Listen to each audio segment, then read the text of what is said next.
أعوذ بالله من الشيطان الرجيم بسم الله الرحمن الرحيم الحمد لله رب العالمين والصلاة والسلام على سيدنا محمد خاتم النبيين وعلى آله طاهرين وصحابته أجمعين اللهم لا سهل إلا ما جعلته سهلا وأنت تجعل الحزن إذا شئت سهلا رب اشرح لي صدري ويسر لي أمري واحلل عقدة من لساني يفقهوا قولي Assalamu alaikum rahmatullahi wa barakatuh. Құрметті бауырлар, Шейх Ибн Атаилла Ас-Сакандари, Алла ол сізге разы болсын, Тәжул Аруз Әл-Хауили Тәзифу Нуфус кітабымыздан сабағымызды ары қарай жалғастырамыз. Бүгінгі дәрістің қысқаша тақырыбы бар сүйіспеншілігіңді Аллаға арна дейді. Бар сүйіспеншілікті Аллаға арнау керек. Құрметті бауырлар, білесіздер, әр нәрсенің ләззаты, дәмі бар. Дәл солай иманында ләззаты бар. Біз әртүрлі тағамдарды жақсы көреміз. Тәтті тағамдарды. Не үшін? Өйткені сол тағамдардан рахат, ләззат алу үшін. Дәл солай әртүрлі құлшылықтар бар. Намаз, ораза, садақа, мұсылмандарға жақсылық жасау, түрлі құлшылықтар бар.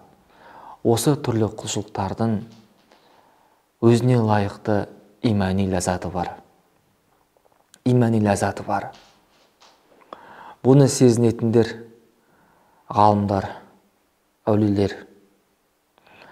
Біз не үшін түрлі тағамдарды жақсы көреміз? Өйткені одан дәм, рахат алу үшін.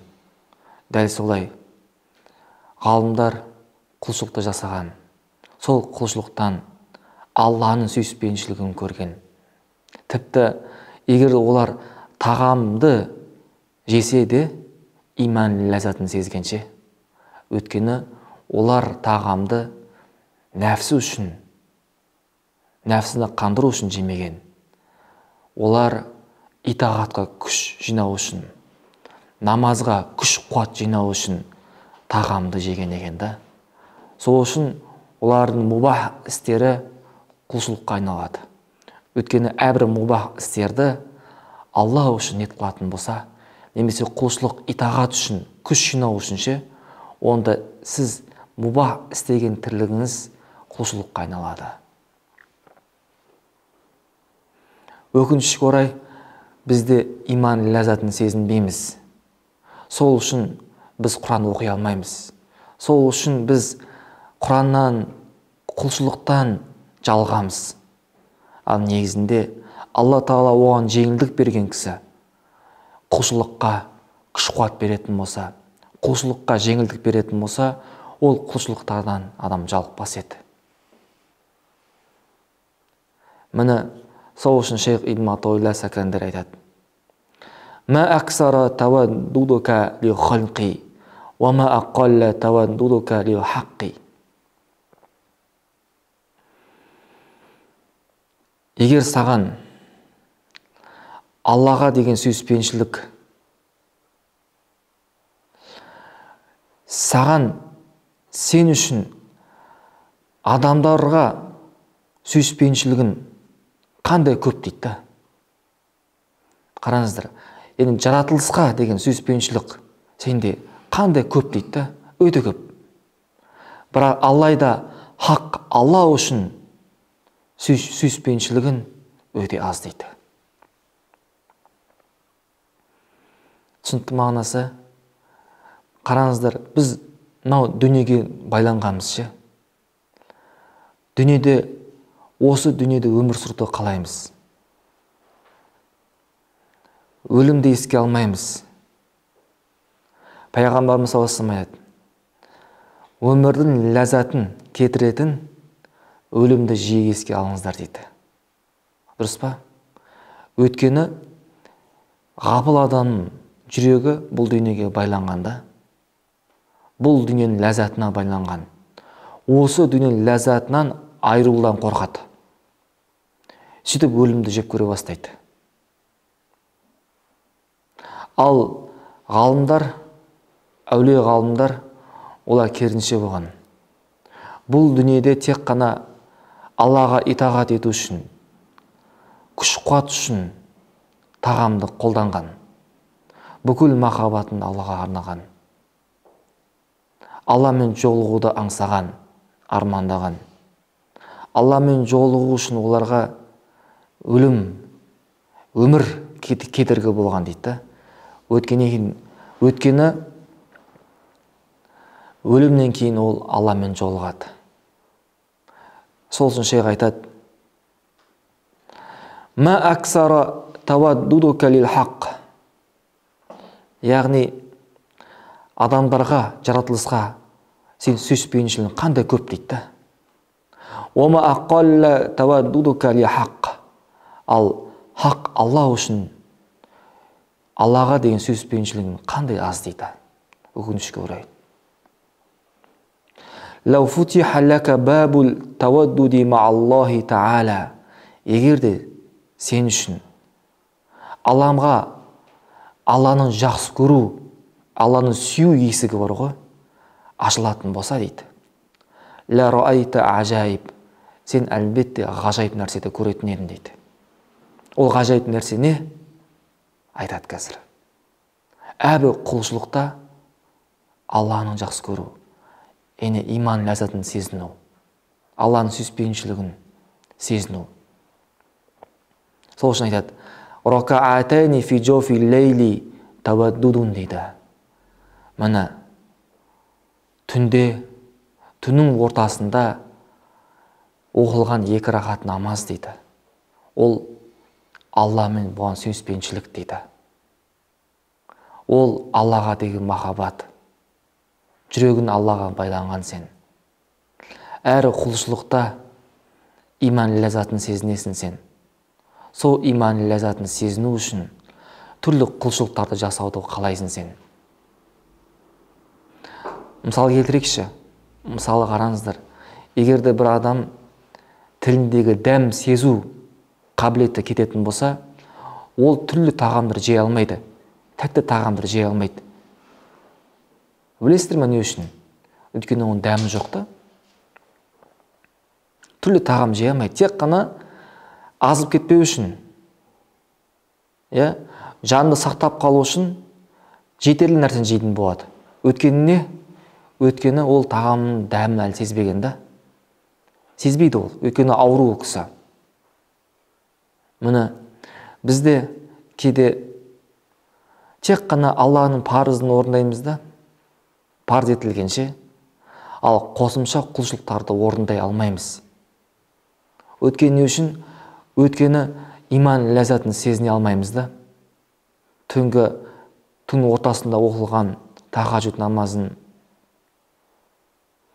күндізгі ұсталған оразаның, нәфіл оразаның иман ләззатын сезінбегендіктен құлшылықта азаяды. Қараңыз, әрбір істе, әрбір нәрседе Алла үшін ниет қылу керек. Әрбір істе. Сол үшін шейх айтады, «Иядатука ал-марда таваддудун» дейді. Ауруны зиярат ету дейді. Ауырып қалса, бауырым. Алла үшін ниет қылдың да. Алланың ризалығы үшін. Біреуге жақсы көріну үшін емес. Бізде өкінішке орай кейде пәленше бастық, басшылар, сен ол кісіден пайда алып жүретін кісіні ауырып қалатын болса, оған зиярат етеді. Бірақ та не? Ол Алла үшін зиярат етпеуі мүмкін. Жағымпаздық, жақсы көріну үшін. Ал егерде оның жақын туысқаны ауыратын болса, оған бармайды. Көрдіңіздер ме? Яғни әрбір зірет еткен уақытта Алла үшін пайғамбарымыз саллаллаху алейхи айтады, ағайындар, кімде-кім Алла үшін зірет ететін болса, ол барып келгенше не болады? Жәннаттың жолдарында болады, Алланың ризалығында болады дейді. Сол үшін әрбір құлшылықта Алланың ризалығы үшін не қылатын болсақ, әлбетте сол істе Аллаға дейін сүйіспеншілікті сезінеміз дейді. Уассалатука аля жаназатин. Қараңыздар, жаназа намаз оқыған уақытта ол жерде таваддудун, Алланың сүйіспеншілігі бар. Өткеніне сен Алланың ризалығы үшін бардың. Тек қана Алланың ризалығы үшін. Пайғамбарымыз саллаллаху алейхи вассалам сауап өде еткендей, жаназаға барса, Ухуд тауындай сауап болады дейді. Жаназа намазын оқып, кейін жерлесе, мәйітті бар, оған тағы да Ухуд тауындай сауап болады. Көбінесе осыны білмейді. Көбінесе жаназа намазға барады, бірақ сол мәйітті жерлесе, сол жерде қатысса, тағы да Ухуд тауындай сауап болады. Міне, әрбір құлшылықта осыны сезіну керек. Алланың ризалығы үшін жасағанын істесек, оның иман ләззатын сезінеміз. Уассадақату алал масакин. Міне, міскіндерге садақа беру. Ол да таваддудун дейді. Алланың сүйіспеншілігін сезінесің дейді. Өткеніне, ағайындар, пайғамбарымыз саллаллаху алейхи вассалам айтады, міскіндерге садақа берген уақытта, міскіндерден бұрын Алланың Аллаханына түседі дейді. Бұл жерде ауыспалы мағына. Бұл жерде Алла Тағала оны Алланың ризалығы үшін берген нәрсе, ағайындар. Алла субхану ва тағала бізден тақуалықты талап етеді. Тақуалықты. Біз шын жүрегімізбен міскіндерге беретін болсақ, міскіндерді қуантудан алдын Алла субхану ва тағала бізге сауап береді деген, ағайындар. Алла Тағала бізге өзі разы болады екен. Сол садақа, ол Алланың негізінде бүкіл біздің жасаған ізгі амалдарымыз Алланың қалауымен, Алланың жаратуымен болады. Бірақ та Алланың кеншілігі ғой, Алланың рахметі ғой. Алла Тағала біздің жасағамыз, құлшылығымыз Алланың жаратуымен болса да, қараңыздар да, Алла Тағала оны қабыл етті. Алла Тағала оны құлым менің ризалығы үшін берді деп, сол болмашы нәрсені Алла Тағала қабыл етіп, оның есесіне, ағайындар, жаннатты сыйлады. Оның есесіне жаннатта түрлі нығметтерді сыйлады. Ол Алланың жомарттылығымен, Алланың кеңшілігімен. Сол үшін бір міскіндерге садақа берсеңіз, міндет қылмаңыздар, Алла сақтасын. Міндет қылу ол құлшылықтың сауабын жояды. Міндет қылу ол сіздің берген құлшылығыңыз Алла үшін берілмеген белгісі. Өйткені Алла үшін берілген садақа, ағайындар, еш уақытта одан кейін міндетсіну пайда болмау керек. Өйткені сіз сол құлшылықты өзіңіз көп деп санаңыз. Көп деп, яғни бір құлшылықты жасаған уақытта сіз оны мен өзім жасадым деп, көп деп санап, үлкен деп санап, соған таң қалсаңыз, онда бұл әлбетте ол құлшылық Алла үшін болмағаны дейді. Сол үшін Шейх Ибн Атауилла Сакандир айтады, міскіндерге садақа берген уақытта, ол міскіндер сол садақаны ертең қиямет күні сіздерге жеткізіп барады дейді. Біз садақа беретін болсақ, ол ақша бекер кетпейді. Ол ақша ертең қияметте сол міскін сол садақаны көтеріп келеді екен. Бірақ та еселеп келеді. 700 есеге дейін көбейтіледі. Оны көбейтетін Алла, ағайындар. Саид ибн Умайр білесіздер ғой, өттік қой біз. Саид ибн Умайр өзі міскін болса, өзі кедей болса, жағдайы өздері мұқтаж, бірақ та Омар радиаллаху анху оған 1000 динар берген уақытта сыйлыққа да өзінің қажетіне істеді деп берген. Ол өзі әкім болған. Хомс елінің әкімі болған. Сол уақытта әйел айтады: жақсы болды, дүние келді, бізге қызметші жалда, түрлі тағамдарды алайық деген уақытта, дейді, әйелім дейді, саған одан да жақсы нәрсе айтайын ба дейді. Одан жақсы нәрсе не бар деген уақытта, бұл ақшаны дейді, өзіміз мұқтаж болуға, қазір бұл ақшаны береміз, өзіміз керек сол ақшаға мұқтаж болған уақытта, сол біз берген кісі ертең бізге еселеп береді дейді ғой. Ол не нәрсе деген уақытта, Алла үшін берейік дейді. Бұл ақшаны садақаны ше. Ертең қияметте біз мұқтаж болған уақытта Алла Тағала біздің қажетімізді өтейді дейді. Міне. Сөйтіп сол 1000 динарды ақшаға бөліп жетім жесірлерге, міскіндерге таратып береді екен. Сол үшін міскіндерге садақа беру, ол Алланың ризалығы үшін бердің. Алла Тағала өзінің кеңшілігімен қабыл етті. Сол үшін ол жерде Алланың сүйіспеншілігі бар дейді. Қараңыздар, иман ләззатын сезінесінше, өзіңді ұлықтамайсың, біліп қойыңыздар.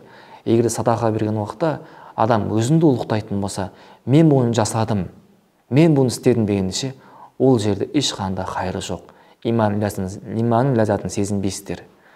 Иман ләззатын қашан сезіледі? Толықтай ықыласпен Алла үшін берілген нәрседе. Иъанатука ли ахика муслим таваддудун.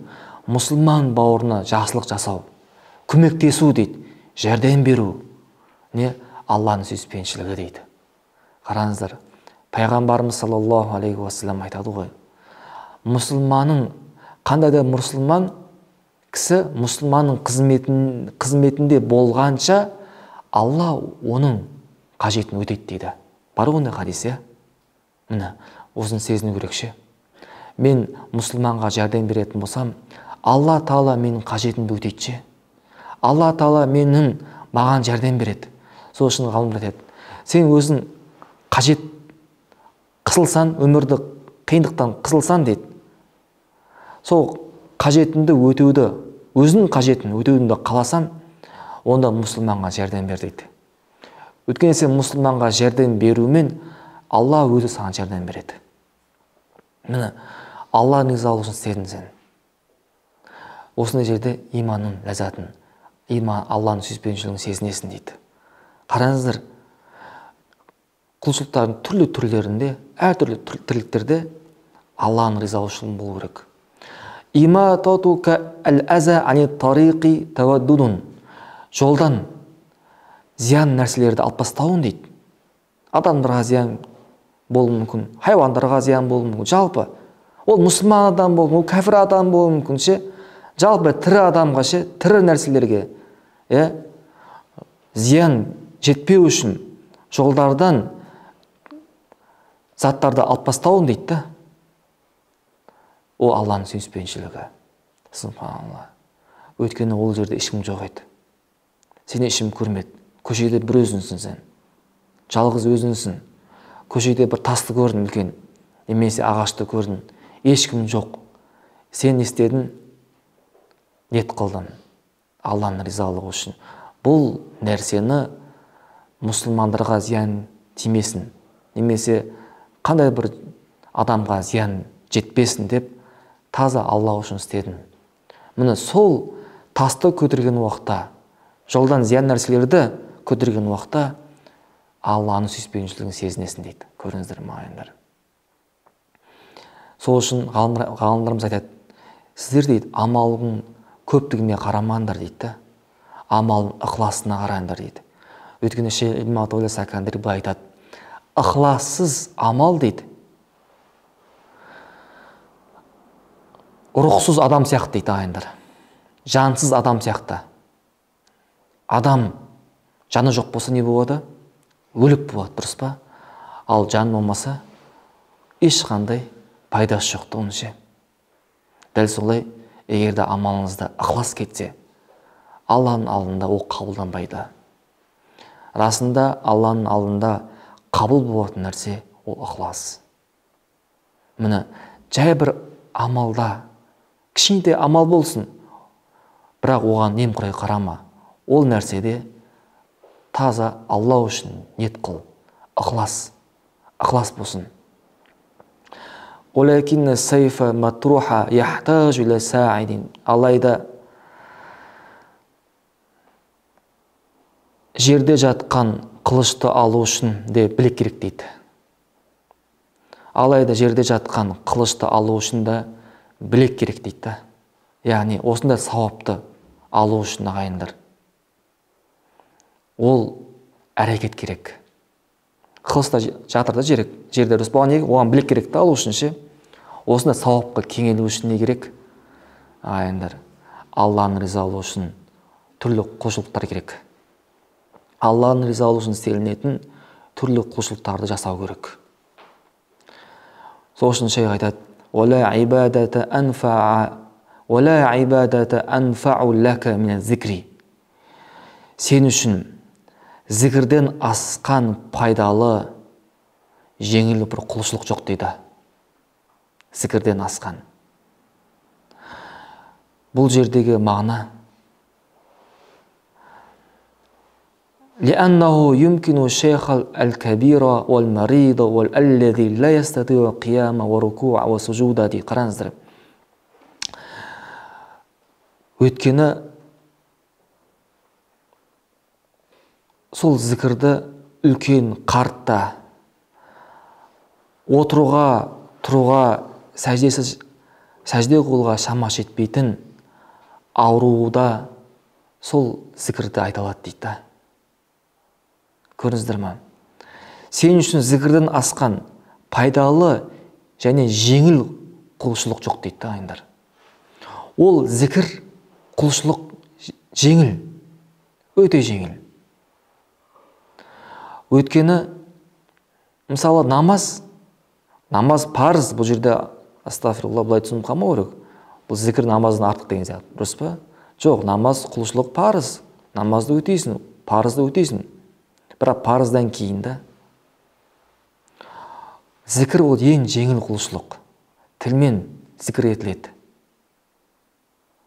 Өйткені зікір айту үшін ағайындар, арнайы бір тұрып, отыру, немесе қыбла қарап отыру, немесе бір дәретті болу керек. Мысалы намаз секілді намазды оқу үшін шарттары бар, сыртқы рүкіндері бар, сыртқы шарттары бар. Ондайға мұқтаж емес та. Ол нәрсеге мұқтаж емес. Зікір дегеніміз Алланы еске алу, құлшылық қылу. Адам баласының ең жеңіл нәрселер деген да. Сен қаласаң көліктің ішінде айта аласың зікірді ше. Қаласаң жұмыста айта аласың. Қалаған жерінде айта аласың. Намаз оқу үшін арнайы уақыт керек. Білесіздер, уақыт кірмесе намаз оқи алмайсыз. Ал зікір үшін арнайы уақыт қажет емес.